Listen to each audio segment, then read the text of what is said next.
Essa psicóloga, ela não fazia carnê-leão mensalmente. Ela deixava tudo para colocar no imposto de renda de pessoa física. Depois que eu terminei de lançar o imposto de renda dela, eu levei um susto. Ela tinha mais de 38 mil reais para pagar de imposto. E a pergunta que não quer calar, Sim. né? Explica para nossa audiência o que é o fator R. Igual a 28% ou a maior, significa que você está no cálculo do fator R. Ou seja, você pode se beneficiar e ser tributado lá no anexo 3, que é um anexo de menor.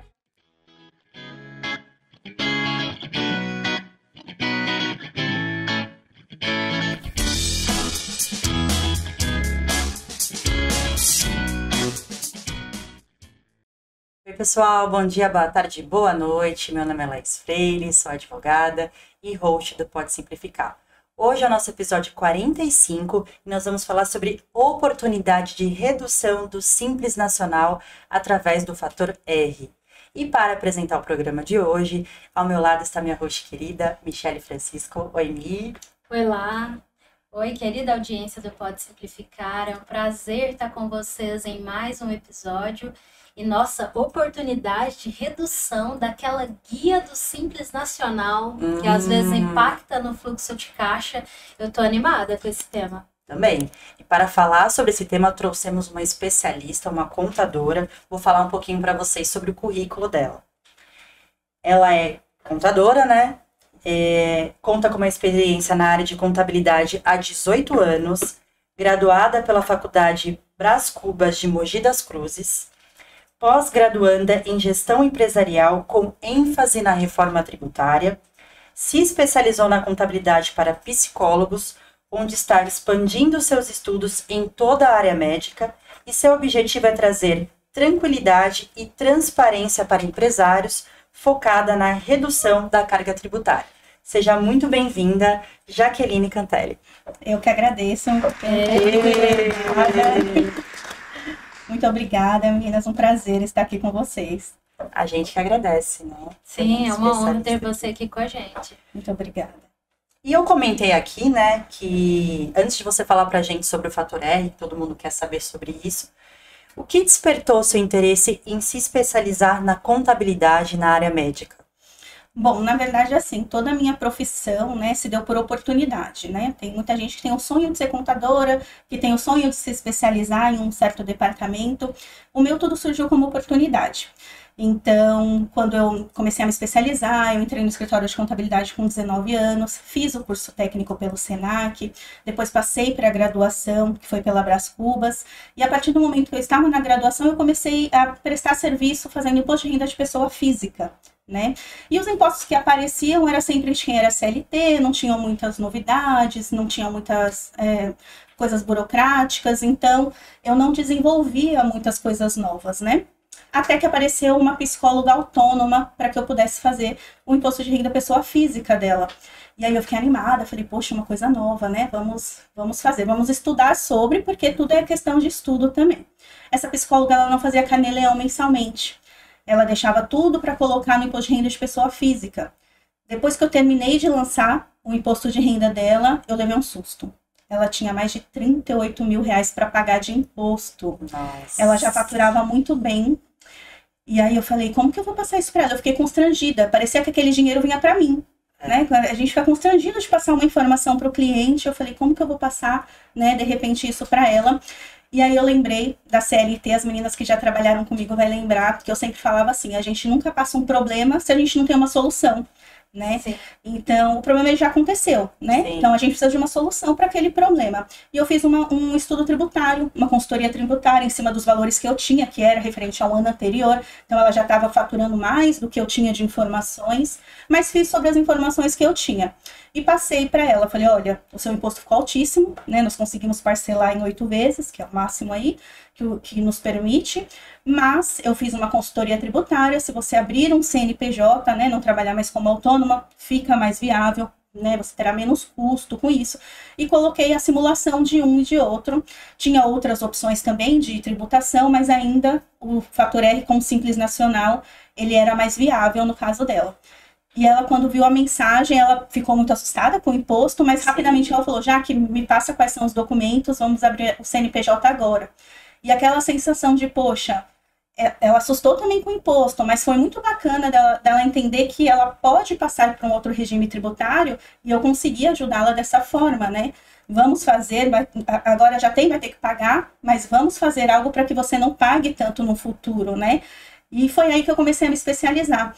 E dela vieram outras indicações através dela mesmo, né? Hoje eu trabalho, né, 99% do meu trabalho são com indicações e a maioria, né, no caso, psicólogos, porque um vem através de indicação do outro, e eles começaram a sempre me falar isso, já que não tem especialista na área, né? Como que nós vamos fazer? Por que eu consigo reduzir a carga tributária, né? Por que nunca me falaram isso antes? E eu comecei a perceber que a gente tinha um déficit aí no mercado e era uma boa área, né? Para mim que estava iniciando, estava me formando, era uma boa área para eu me especializar. E foi daí que eu comecei a especialização. Legal, porque tem algumas particularidades, né? Que é específico para essa área. Então... Não só para psicólogos, né? Para todos ali do anexo 5 do Simples Nacional, que nós vamos falar um pouquinho, mas para muitas atividades a gente tem a redução e totalmente dentro da lei. Né? A gente gosta de deixar isso sempre claro, porque quando a gente fala, olha, eu consigo reduzir a carga tributária, como você consegue fazer isso, né? Totalmente dentro da legislação, né? Então, a gente estudando bem a legislação, se especializando em uma área, a gente consegue ajudar o cliente, sim, a reduzir significativamente os impostos. Que incrível, Jaque.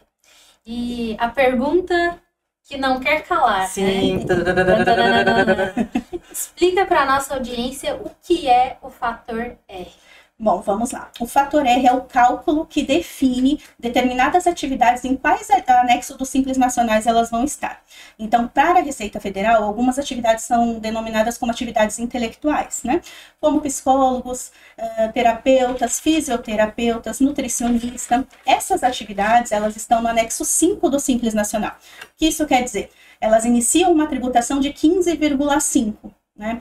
Porém, com o fator R, elas conseguem, né, se elas atingirem o fator R, que nós vamos explicar também como atinge o fator R, se elas atingirem o fator R, elas passam a tributar pelo anexo 3, reduzindo isso a 6%. Então, olha a diferença, né? Sim. Uma empresa que estava tributando em 15,5%, ela pode passar a tributar a 6%. Ou pior ainda, um profissional que estava pagando 27,5% como autônomo, pode passar a tributar com 6% no CNPJ. Então, a diferença é muito grande. Ou seja, praticamente 10% de diferença, né, de redução.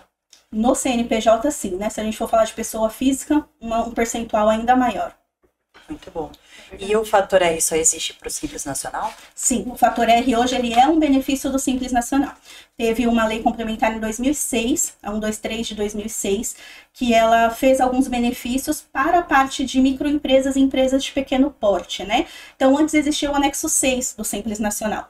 Esse anexo foi extinto, todas essas atividades passaram para o anexo 5, e as atividades do anexo 5, que são essas atividades que têm de cunho intelectual, elas puderam ter esse benefício do fator R e reduzir o imposto para passar a tributar pelo anexo 3. Eu trouxe algumas aqui para o pessoal de casa já ir pensando, olha, aquele meu amigo trabalha com tal atividade, pode ter uma redução, olha, aquele meu parente pode ter uma redução, ou eu, isso é para mim. Ó, algumas atividades que a gente tem: arquitetura, nutrição, medicina, odontologia, enfermagem, psicólogo, como a Jaque comentou, engenharia, jornalismo, academia, despachantes, representante comercial e por aí vai. Eu vou inclusive pedir ao nosso editor que coloca pra gente um link, é da Contabilizei, já que lá vem uma listagem das atividades que são próprias do anexo 5. Então fica mais fácil para o pessoal conseguir localizar se a atividade dele enquadra para esse benefício. Perfeito.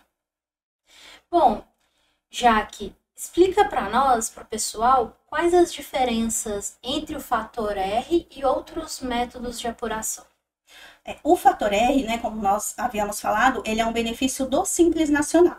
Então, aquelas pessoas, né, aquelas empresas que elas podem ter o benefício do fator R, elas têm que estar enquadradas no Simples Nacional. Outros métodos de tributação também precisa, na verdade, ser feito um estudo sobre para verificar em que momento que a empresa está. porque tem psicólogos que faturam um valor alto que também não compensa mais estar no Simples Nacional e ter o benefício do fator R. Então, de repente, um lucro presumido para esse profissional seria melhor, né?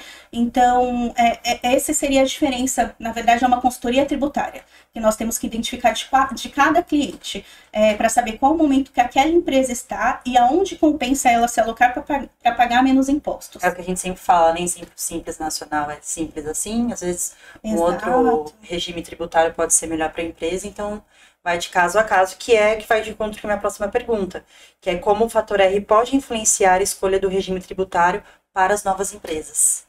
As novas empresas, que ainda, de repente, uma nova empresa, ela já é um profissional autônomo, né? Então, a gente consegue ter uma média de faturamento para verificar certinho onde ela melhor se enquadra. Aqueles profissionais que não, que de repente saíram de um CLT, que conseguiram um contrato numa clínica, né? Ou uma consultoria, no caso de uma enfermeira, enfim.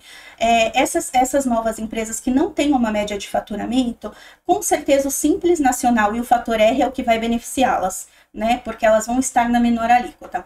Aquele autônomo que já tem uma média de faturamento, que ele está migrando justamente porque ele já está faturando, já está pagando muito imposto dentro, né, do Carnê-Leão, então esses nós temos que estudar os casos, verificar quanto ele fatura por mês, se compensa estar no fator R, se compensa já abrir um CNPJ e automaticamente estar na tributação de lucro presumido.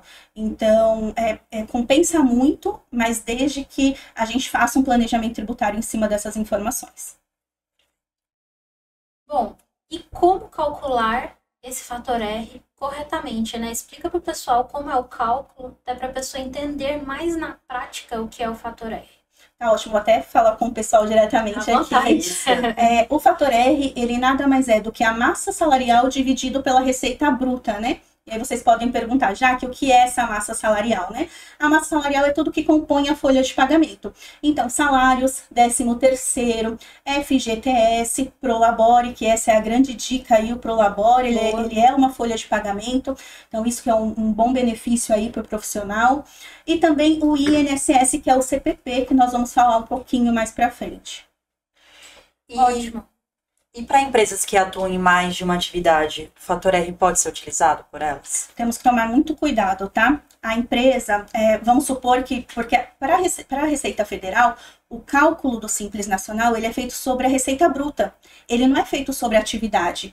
Então, vamos supor que um casal, uma seja enfermeira e a outra o marido tem uma firma de manutenção, né? Faz manutenção predial, alguma coisa assim. A firma do esposo, ela está alocada no anexo 3, se não for construção civil. Ela está no anexo 3 e ela já tem como tributação ali 6%. A alíquota dela já é 6%. A da esposa, que é enfermeira, ela vai entrar em 15,5%, podendo passar a ser no anexo 3 com 6%. Porém, para que a folha de pagamento, que é o fator R, para que a folha de pagamento atinja o percentual ali adequado para você estar com o fator R a seu favor, ele é sobre a receita bruta num total. Então, ele vai somar a receita bruta da enfermagem, ele vai somar a receita bruta da manutenção predial, e nessa soma é que ele vai fazer esse cálculo, que é a massa salarial dividido pela receita bruta, para verificar se atinge o fator R. E quando atinge? Quando essa alíquota dá menor ou igual a 28%. Que bacana. Então vamos lá, ó. Olha que bacana que a Jaqueline está explicando pra gente, ó. Então, o fator R você vai pegar a soma da sua folha de pagamento dos últimos 12 meses, vai anotar. Separadamente, a soma do faturamento dos últimos 12 meses, vai anotar. Você vai pegar o total da folha dividido pelo total do faturamento. Se o percentual der igual a 28% ou a maior, significa que você está no cálculo do fator R, ou seja, você pode se beneficiar e ser tributado lá no anexo 3, que é um anexo de menor alíquota. Isso mesmo. E aí, a Jaqueline vai explicar o grande aí também, a grande estratégia referente ao Prolabore. Isso. Bom, e eu gostaria de te perguntar, Jaque, quais as consequências de não utilizar corretamente o fator R na apuração?